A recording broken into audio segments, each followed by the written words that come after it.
right, everyone, ladies and gentlemen, boys and girls, welcome back to the GSL Super Tournament, and this is, in fact, quite the Super Tournament. It has been super so far. I am excited to be here. I am Moltrap.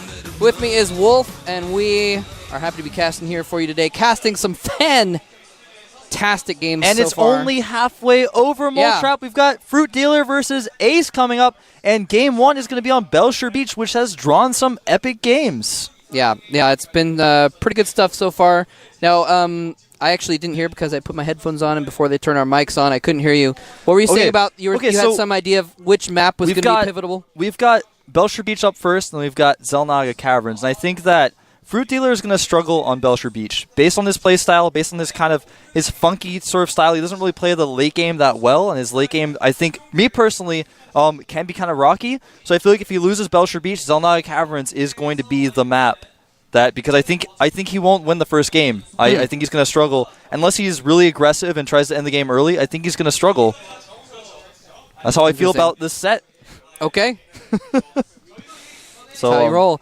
What are you thinking about these games? The only thing I would say is what he would need to do is be very, mobile. Right. You know, on Belshire Beach, there's a lot of ways to counterattack and stuff like that. So if he's able to do that, might help him out a bit. But yeah, then the second map will be Xel'Naga Caverns, and if they do indeed tie it up, it's going to go to Metalopolis, which is going to be interesting as well. Yeah. FruitDealer versus Ace is going to be very, very interesting. FruitDealer, of course, the winner of the first ever GSL, and it's cool because he's one of the players that did well the first season, and we're going to get a shot of our players in just a moment, in fact. There he is right there. He's one of the only players that to do really well in the first season and not, be crap by the fourth season. Exactly. You know, a lot of players, they're took top 8 in the first season, aren't even around anymore. Yeah, aren't around anymore. Just kind of sitting in around a 32, around a 16 spots. Yeah. Never really advancing. Kind of like in Snare, like we saw last week. Snare, or into Rainbow. Yeah. Formerly Hope Torture. Hope Torture, yep. Formerly before that Into the Rainbow. Just got down to Code A. He's fallen out of Code S now. So FruitDealer, though, has been really consistent the whole time. He stayed, as you can see on your screen, he hasn't been able to get too far, but he stayed in Code S the entire time. And he's a former champion. You can't knock him. All former champions, they've got some level of skill. Look at him. He looks kind of stressed out. His Zerg versus Protoss, we haven't seen a lot of it recently, but in past games, he hasn't done as well as you might have expected from someone of his caliber. Yep. And here's his competitor, Ace. Startail Ace. Now, his versus Zerg shown on the screen there is 25%, but he has shown some awesome Protoss versus Zerg games. He actually plays the turtley death ball style that you see a lot of Protoss players play. I've seen him do all sorts of crazy things with turtling up, getting Void Rays, Colossus, and then just suddenly stopping, making Colossi and Void Rays, and then just making mass Blink Stalkers. He's really, really smart in the mid to late game. But, he's done well in foreign tournaments, winning Intel Extreme Masters. Yeah. Fairly recently. He's another one of those players that does well abroad, but then comes back to Korea and doesn't really do that well in the GSL. There's a shot of Ace right now. One of the more interesting personalities. Yeah, he always looks so serious. Huh? You know what I mean? He always looks so serious when I see Ace. What? He just looks so serious. You're talking about the same Ace? Yeah, that Ace right there. Look at him. He looks so serious. Oh, okay. Well, anyway, he's playing maybe. Yeah. Well, now he's the guy that in the team league came out with and started waving flags around in front of the audience. Yeah. But when he's in his mode, oh, okay. When he's in his mode, he's not in his mode yet. Yeah, you're right about that. See, now he's not in his mode. He's smiling. They're making jokes to each other in the chat and seeing it. Okay. Yeah. No, he's I don't know. He's got really good PvZ, but he hasn't really been able to show it yet. I mean, he lost to Coca, a good Zerg, in Code A Season 2. Requalified because he's that good, and then lost to Violet in Code A again. Probably going to see him requalifiy next season because he's that Most good. likely. The pattern continues. So he hasn't been really doing that well, but he's capable of some good play. Beat Xenio in the team league. Recently beat Sen in the NASL, who I would say is at least close to the level of Korean Zergs, to be honest with you. Yeah, I would agree. So yeah, we're going to find out if he can pull out a win or if FruitDealer can advance in this tournament. on Belcher Beach. Coming up. The rebel in you!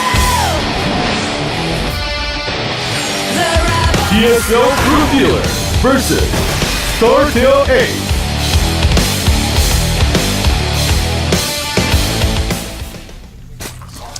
And here is our Zerg player. Went by Cool Foyu in Brood War, where he did not that well. GSL FruitDealer. Doing a lot better in Starcraft 2 now. All the fans in the audience cheering him on. And versus Protoss is actually FruitDealer's worst matchup, by the way. It is. And here is our Protoss, who has very good PvZ when he wants to. Startail Ace. When he wants to Startail Ace. And yeah, I'm really a little bit worried for Ace. I kind of like him. I hope he can put a good fight here because he just hasn't shown that good of results lately. I mean, everyone was like, "Oh, IM, he owned IM," but you know what? That was a couple months ago now. Yeah, he's it's got been a while. Can't, like I said earlier, you can't rest on your laurels too much. Oh, there's Coke Show and another Korean fan talking about fruit, I imagine. Well, it looks like we're going to see a Nexus first from Ace, which wow. on this map is relatively dangerous, given that there are 2 entrances to the natural. It's like, you know, actually there's 3 entrances to the natural. Excuse me. This is the map where anything could happen. You get counterattacked from 500 different angles. Like we saw last game, there's just so many avenues of attack, and that's what part of what makes it a great map. There's actually only 470. Okay. It's not quite 500. Sorry, just kidding. Glad you did your research, Moltrap. I did some calculations, carried the 3. Anyway, so Ace has actually gone for, looks like a Speedling opening, so he could theoretically put some pressure on here. The scout for, I'm sorry, Ace hasn't gone for the Speedling opening, and FruitDealer has, but Ace is going to find this out very soon, and yeah, he will. He's going to have a little bit of a tough time defending if he makes a lot of Zerglings, of course. The Overlord spots that front door, so he knows exactly if he should respond to this or not. In fact, got an Overlord for FruitDealer spotting. Does see that it is going to be a very fast Nexus. Great wall off by Ace. Completely walling off that one side. Yeah, Ace. Now those Zerglings, it looks like he didn't make a ton of Zerglings. He's switched back to drones. But he tends to like to do like expansion into some kind of harassment. I'm kind of, for some reason, I'm feeling like he's going to do air.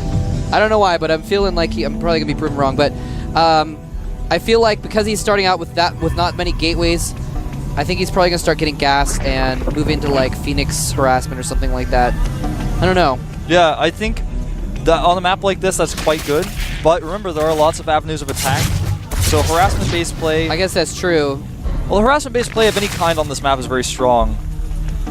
And actually, at this point, nice wall. FruitDealer pretty much knows everything that's going on because he does have that Overlord over there. He's got 2 Overlords, so he can literally see everything that Ace is doing. And Ace actually put his cannon in a really bad spot, actually blocking 2 of his mineral patches. So he can't really mine efficiently there at all. And I think he'll realize it eventually and try to fix that. That's strange. It's like worse than a manor pile on block in StarCraft 1. It's so bad his probes are struggling to mine off 3 patches. That's weird. It looks like there'd even there's be a shot of it now. It looks like there'd even be a better mining route, but that probe is like it's a dumb confused. probe. Yeah, needs to be reprogrammed. But here comes the Speedlings. And nice block, and that cannon is actually proving to be quite useful here. Ace stop position his probes. The Zerglings won't target the probes if they're stop position. You have to manually target it, and FruitDealer losing a lot. I'm surprised he persisted with that for so long, actually. I think he didn't realize the probes were on stop position, because if you guys don't notice, if you're being harassed and you put your probes on stop position, the AI will attack attacking units like cannon, stalkers, zealots first before attacking the probes, unless they manually target the probes, and it's really hard to do so in that kind of a scenario. So now you guys know, if you get Korean 4-gated, it's a good thing to do, or if you got Speedlings in your base, good thing to do as well. Good stuff. FruitDealer taking a very fast 3rd base, actually, in reply to losing a ton of Zerglings. It's a smart move. I mean, he's with forced a lot of cannons. 3 cannons, a Nexus first, and Gateway and a Forge, he's like, all right, you've spent so much money on that.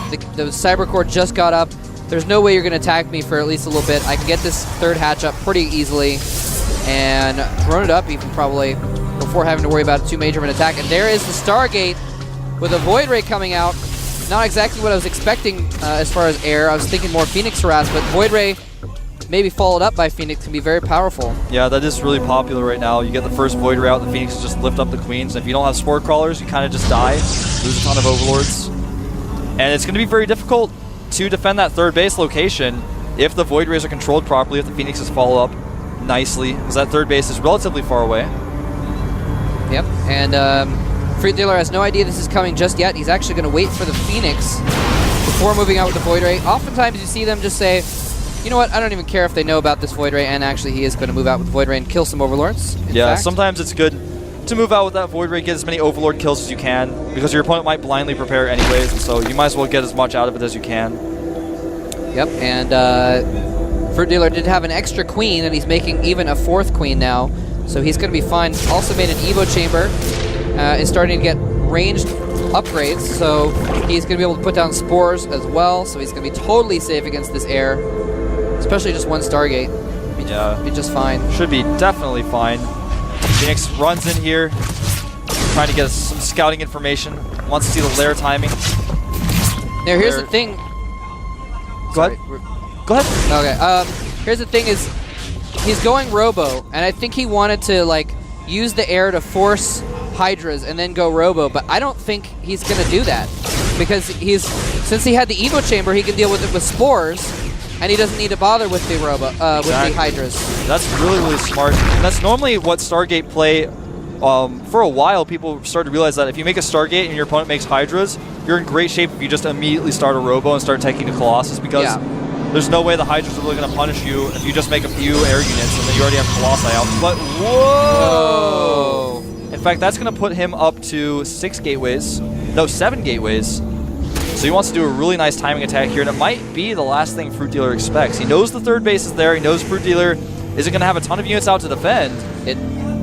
It might be the last thing he expects, and it might be the last thing he ever sees. That very well may be, Moletrap.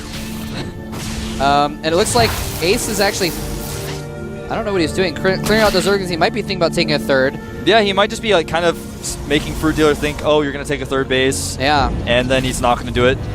But, you know, it's entirely possible he takes the third base right now. But those gateways are finishing up. FruitDealer now with 2 Evo Chambers. An Overlord stack. Overlords huddled together. They're scared. Yeah, that's kind of weird. I think he wants to protect them from the Phoenixes, keep them all in one spot. Do you know how to get them to stop in one spot like that? Oh, you just right-click repeatedly, then hold position, I think. But here comes a Roach attack, and Ace actually made an Nexus, does cancel it. Oh, I guess they patched it so they couldn't be on the same spot. But Yeah, still, exactly. I see. You can still move them very close to each other. It looks like I hadn't actually tried that since patch, but Void Ray coming in here, doing some harassment. First Colossus is out. going for this really heavy Roach play against an opponent who already has a Stargate. It can be good if you can force a cancel on Nexus, but you have to be very careful with that because you don't want to lose Roaches to Void Rays on the map. And Chrono boosting out the last of his Thermal Lance as well, which gives an extra range, extra couple range increments to his Colossus. Yeah, exactly. Nice little burrow to avoid more damage from those Phoenixes. I was saying earlier that Ace would like to turtle up a lot and get the big giant death ball. So I was really surprised when he slammed out those gateways, and I think it was just kind of a versatile choice. If FruitDealer had done something crazy like take the gold base or something, it was like, oh, well, I've got all these gateways, I can kill you. But as it stands, he made the gateways and didn't use them and teched up the Colossus as he takes the third base. That was kind of interesting.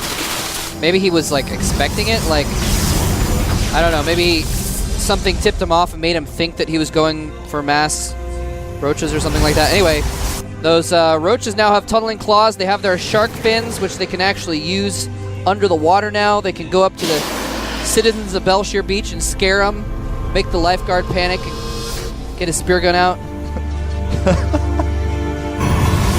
It's really funny.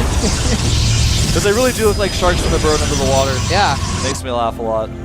Like, it used to be just like a joke sort of thing. I know. Like, they have got their It evolved. shark fins for underground, but now in the water they actually kind of look like that. But And FruitDealer is spotted on every turn by these Void Rays and Phoenixes.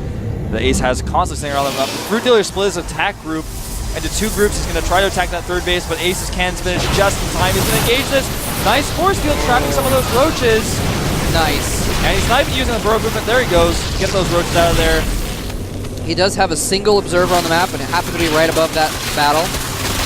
And FruitDealer taking down the rocks. Here he comes, but Ace is ready. And that's not happening. Like I said, there's so many entrances to these bases on this map, but Ace, having those air units around, flying around, always knows where his opponent is coming from and is always prepared. Yeah, he was doing a really good job of scouting around, seeing what's coming, picking off overlords, making sure that FruitDealer didn't have much vision either. And they're both about even at 3 bases right now. Yeah, FruitDealer decides to try to take the gold. There's a lot of corruptors out now, though. A lot of corruptors out. And he still has the Void Rays. I think, did the Void Ray die actually? No, the Void Ray's still in there. He's still got Phoenixes as well. He's got Blink Stalkers, so he can easily counter those corruptors.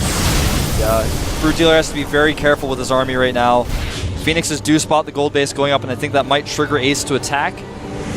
I think it probably will. Baneling Nest is going up as well as Overlord drops, so we could see some stuff like we saw the other day on this very map. Yeah, Drop, Speed, and Baneling Nest are going to finish at about the same time, as well as 20 Zerglings. So I think that's what his plan is. Yeah, I think you're exactly right. Just going to use some of that Baneling zoning to keep those units away from their next side, using the roaches to snipe the Nexus. Yeah, that was really cool when we saw Juke2 do that the other day against any pro. Would like fake him out and be like, I'm going to drop Banelings on your army, and he'd be like, oh no, and fall back, and he'd like say tee hee hee and like run in with roaches and kill the Nexus. Yeah, it was really, really cool play. Now, Ace does have +2 attack coming. It's almost done. +2 melee attacks as well. Almost done for FruitDealer, which is going to make his Banelings that much stronger when he drops them. And it looks like Ace is going to go for the attack now that the gold base is completed. And it's mining from it. He wants to go. He's even got a forward pylon going up. He's got such a scary army. This is that death ball style I was talking about. Lots of Stalkers. Force fields go down, blocking a lot of Banelings, but a few get through.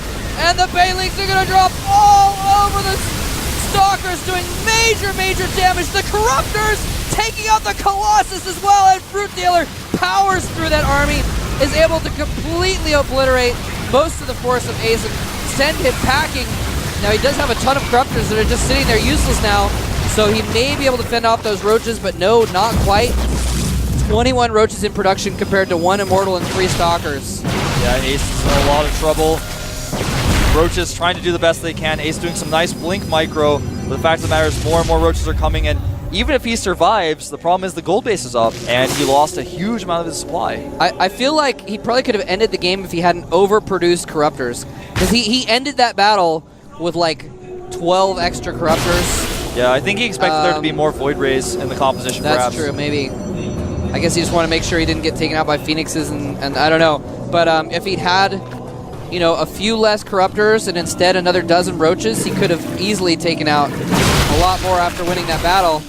But as it is, saves his gold. He's doing fine. He's doing fine. FruitDealer taking the long road. Just playing it smart, and Ace playing a little bit too passive. FruitDealer kind of catering to that passive, turtley style, just taking the gold base, being bold, doing it at a safe timing, cranked out those units just in time to hold it. And Stalkers holding hands and forming a circle around that Nexus location. Baneling drop coming in on these probes! Nice! Only 2 Banelings. If that had been 4, he could have gotten any more, but in the meantime, Stalkers chasing down some stray units in the middle. Yeah, and in fact, we don't have a shot of it, but in the main, there's a Baneling drop in the main base of Ace. Main base of Ace is going to get dropped by some Banelings. Actually, those are some Roaches, not Banelings. Oh, wow. And they actually might do a little bit of damage. He's not microing those Stalkers at all because he's paying attention to the major attack coming into his natural. With so many Banelings, they don't have speed. Oh, man. I was about to say that is a horrible spot if he force fills, but he doesn't actually have any sentries anymore. So yeah, he's just got pure Stalkers basically at this point. Some Infestors being made right now, Baneling speed on the way, Hive Tech on the way, and FruitDealer is looking pretty good. Even though these harassments haven't done a significant amount of damage, they've bought him a significant amount of time. Yeah, time to get a Hive, gold minerals droned up, and a 5th base at the right side of the map. FruitDealer is running away with this right now. Stalkers did find that base though. He's going to have to cancel it. No way you can save it. And I like the Immortals. He's going for a lot of Roaches, so I like the addition of the Immortals there. Yeah. Comes an attack. And actually, I'm not sure if if Ace should be doing this, but he's going to go for it. The Corruptors, I think FruitDealer trying to get rid of those Corruptors so he can, max out in some more efficient units. But here he goes. Banelings do not yet have speed. They're trapped behind the Roaches, but here come a ton of Overlords of Banelings inside of them. No. Force Field trapping the Roaches back for FruitDealer, and nice splits by Ace. FruitDealer losing a lot more here than I thought he would. And suddenly Ace actually coming out on top of that battle in a huge way. Yeah, that was actually kind of really bad for FruitDealer. I'm surprised he kind of went ahead with that. He's got 3-3 upgrading right now, and a lot of units coming out, so I don't think he's quite going to die just yet, but that was pretty bad. I don't know what, I'm kind of a little bit puzzled. He just completely sacrificed those Corruptors. He didn't even keep them in front to draw fire from the Stalkers attacking his Roaches. He just suicided them. And then he had all those Banelings on the ground that weren't really doing anything either, that got force fielded out. I feel like you should have kept those Corruptors around because he's got Hive. He could just get Greater Spire. Exactly. That's exactly what I was thinking myself. And a little bit of an attack here by Ace thwarted, but he's got a huge army and a better concave. Nice fungals on some of those Stalkers as well. Banelings trying their best, but they were trapped behind the Roaches, and it looks like Ace going to get out there with a lot of units, but still losing a significant portion of his army. Should be able to hold this gold base, but no, more Roaches streaming in. I'm just shaking my head, man, because it's like, what is Ace going to do against this? He did a really good attack. He won a big battle, but he forgot about the huge economy of FruitDealer and the ability to produce a ton of units at once. So Ace loses his high yield and his army in exchange for that third on the right, which didn't even do anything. Yeah, FruitDealer taking a commanding lead. Even after making that mistake, he just had so many resources banked up. You know what I want to see right now? I want to see an Ultraless Cavern, because 3-3 is about to finish. But got a he's making a Greater Spire. But a Greater Spire works too. Yeah, it's kind of funky, but that's fine. With the map architecture on this map, there's plenty of places to hide Broodlords over the trees, so that Stalkers can't really blink under them. That would actually be really, and I think sweet. He's going to try to use that map terrain to his advantage. But like you said, Ultraless would be great as well, especially against this really heavy armored unit composition. Although Blink Stalkers, they can blink, but when you have fungal growths, Ultraless do quite well. Picking off some of these Stalkers over here at the gold base. Especially Ace since basically down to one mining base. Especially since this map, like, if you look at the mini-map, the water kind of makes it look a little bit deceptive, but there's actually a lot of open spaces to get surrounds with Zerglings and Ultras and that kind of thing. So, anyway, a little bit of battle going on here, and nice fungals go down, trapping the Zealots from even participating in the battle. Roach is doing tons of damage, and those Stalkers are just going to have to scram back to the cannons if they're going to survive, and they're barely going to get back out of there. And FruitDealer can do whatever he wants right now. He can just like take more bases. He can turn around and attack third. He could have a party. He could drink some tea. He come out of his booth, give someone a high five, come back. Yeah, that's right. He could make some animal balloons if he wanted. Here comes a Roach push, though. Trying to finish off that last mining base of Ace. Ace did make a Templar Archives. I think he wants to try to get some Archons out. But, you know, he's got basically no gas. And, of course, Templar do basically nothing against Roaches. You burrow the Roaches, they heal faster than the Storms even do damage. Yeah, that's kind of funny to watch. Could be for Infestors, but I mean, at this point, when you've got a tiny Stalker ball... wow. That was like 30 Banelings we just saw load up in Overlords. Yeah, 32 of them, to be precise. That is so many Banelings. 8 times 4. 8 Overlords. Here at the GSL with Mole Trap. That's right. And, yeah, at this point, FruitDealer just kind of posturing around. It's even maxed. He is maxed. So at this point, he's just like, whatever. Ace has one base. I'll let him mine it out. I'll get 5K in the bank, and then we'll trade and see what happens. Actually, hold that thought. Never mind. FruitDealer might want to finish it after all. Yeah, it looks like he's going to. Some Broodlords coming in. Oh my god. About so 5 scary. Broodlords. The Roaches just want to, they're just running in, just ignoring the Stalkers as the Banelings and the Broodlords close in. Yeah, blinking away can only prolong the inevitable. He's waiting for those Overlords to catch up, and the Overlords are going to unload all over the Stalkers. The Roaches polishing off the damage ones, and the Probes being slaughtered as well. And FruitDealer only used half of his Banelings. GG coming from Ace. And champion of Season 1, showing that he is not a stale fish. Stale saltine cracker sitting in your pantry that you forgot you bought those a few weeks ago. Yeah, he is still fresh. Someone put him in a plastic bag and sealed the top of it, man. He is still completely edible. I like his new hairstyle. I mean, it's not that new, but it's very different from the Fruit Dealer we saw a while ago, and kind of suits his new crazy style. I think he's doing the mole trap tactic, where you just like you have a sort of a relatively sharp haircut, and then you just never cut it again, so it grows out and gets kind of crazy and poofy. And then the makeup artist spike it. For me, at least, not for Fruit Dealer. Yeah, he's got like a. You know who he is? He has a Spike Spiegel hairdo going on. Who's that? I don't even know who that is. Am I missing out on a huge reference from like my childhood that I should have? It's from an anime. Oh, okay. What anime is that from? Cowboy Bebop. Oh, I watched that when I was really young, and I don't remember it at all. Like, not even a little bit. I need to go back and watch it. That's all right.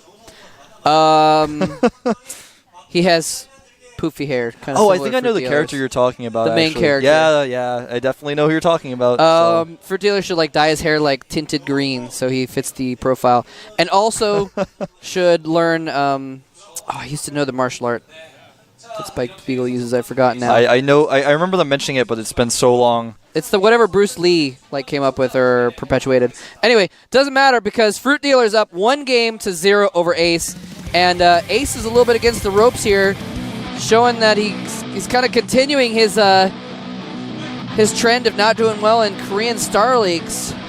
Yeah, we'll see if he can take it back, though. Yeah. The map is Zelnaga Caverns. I think this is the pivotal map, and of course, if he loses here, he loses the series. But if he can win this map, it might give him just the momentum that he needs to come back and win it 2-1. Yeah, because the third map, of course, would then be on Metalopolis, which he's got a lot of experience on. Anyway, yeah, Ace. Well, anyway, we're going to find out in just a moment what happens here at the GSL Super Tournament.